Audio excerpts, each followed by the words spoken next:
Hey everyone, and welcome back to another session of how to build in No Man's Sky. Today I would like to show you the Tether Glitch, and for this glitch you do not need any Mortal Kombat reflexes.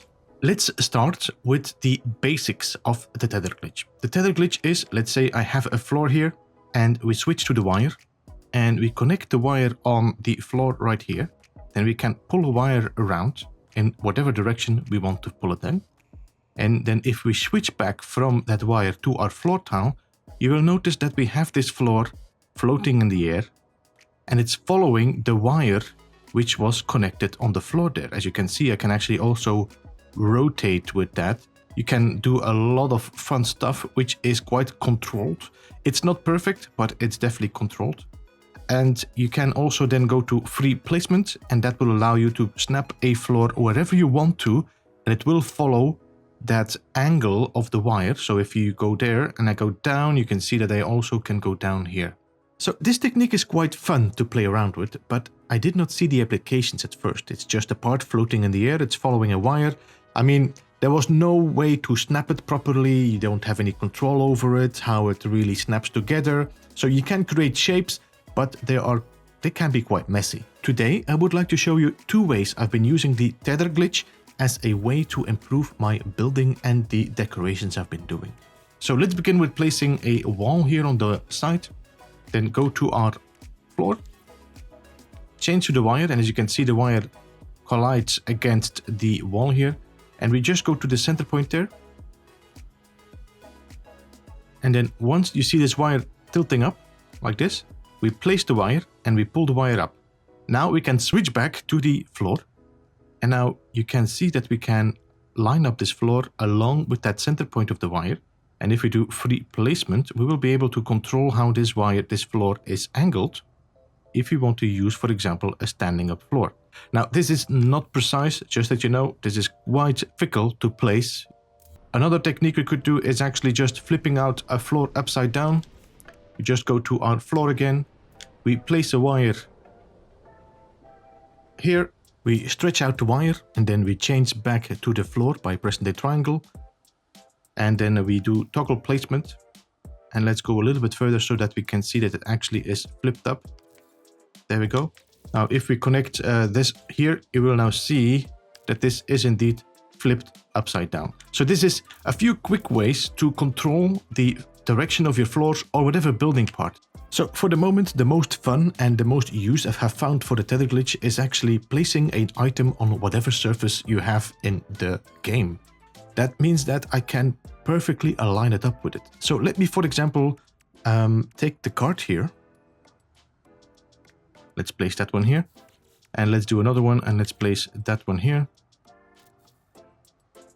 So let's say I want to place a cement bag on top, but as you can see it doesn't follow, and also because of the new mechanics there's no more 3D axis. But let's just place the cement bag here under the handle, move to the wire, press triangle, and then we can pull that wire to the cart and we just place it on the surface. You can see it follows that surface perfectly.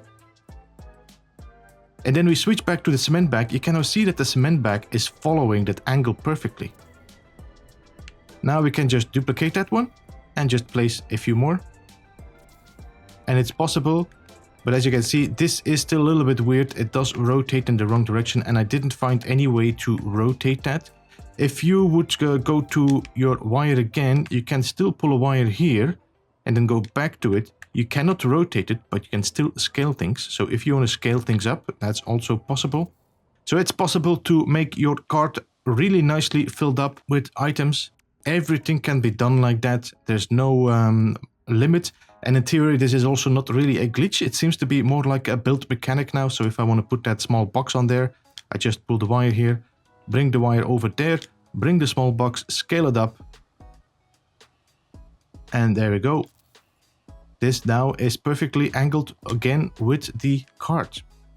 Now, for example, if you want to do some creative stacking, let's take the other cement bag again.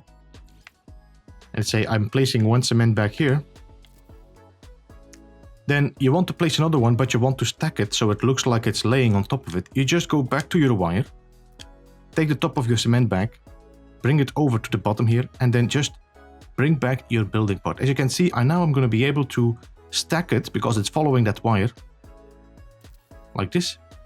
And we can do the same again if you want to do another one, or you can say I'm going to use this one like here, take it again, and now you can put it like this. And if you look at that, you will see how nicely this is following the angle. It looks like the stack fell off your pallet. And these are just a few ideas, just a tip of the iceberg, what you can do with that, how you can stack stuff and, you know, create more character into your building projects in the future. As usual, I hope this tutorial was useful to you and will help you in your future projects. I do want to make some time to explain that this is not my discovery.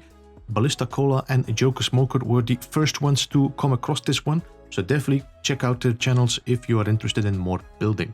And that's gonna be it for today, at least for this video. Thank you so much for watching. I would say keep an eye on this channel. I still am working on more and more content, rebuilding what we have lost with Frontiers, and even more new techniques we can discover in the future. I would say press that thumbs up if you liked this video, and I will see you guys next time again. This was Beeblebum. Goodbye for now.